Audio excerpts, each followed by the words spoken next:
Bago pa man magkaroon ng isang Manny Pacquiao sa mundo ng boxing, ay meron munang isang Pilipino ang nagpakilala sa buong mundo na naging kampyon.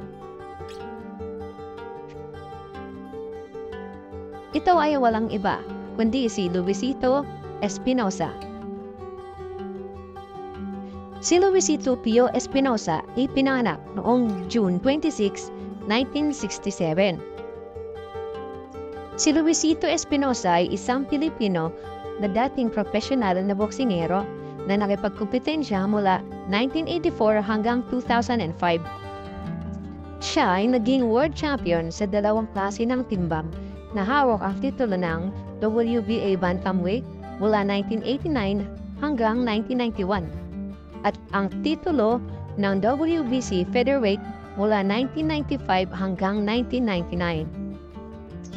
Si Espinosa ay nagretiro noong 2005 matapos ang sigaw ng publiko para sa kanya na huminto sa pakikipaglaban matapos na manakot ni Cristobal Cruz na nooy may record ng 41 wins, 22 loss at 4 draws. Ginugol niya ang kanyang pagretiro na naninirahan sa mga lugar ng Los Angeles at San Francisco sa Amerika. Si Espinosa ay may professional boxing record na 60 fights, kabilang na ang 47 wins, 26 by a knockout at 13 losses. Matatandaan na naging laman noon ng balita si Espinosa dahil umano ito sa di pagbayad sa kanya ng promoter sa laban niya kontra kay Carlos Rios noong 1997 na may titulong WBC Featherweight.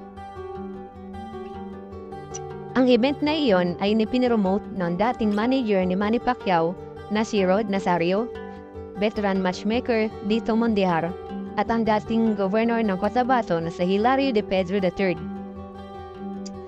Matapos ang 18 taon ay balik Pinas itong si Luisito Espinosa. Kinuha naman siya ni Coco Martin bilang bagong cast ng FPJ's Batang Quiapo. Ayon sa trailer na ipinakita noong nakaraang Biyernes, ay gaganap si Espinosa bilang coach ni Santino na ginagampanan ng kapatid mismo ni Coco Martin na si Ronaldo Martin.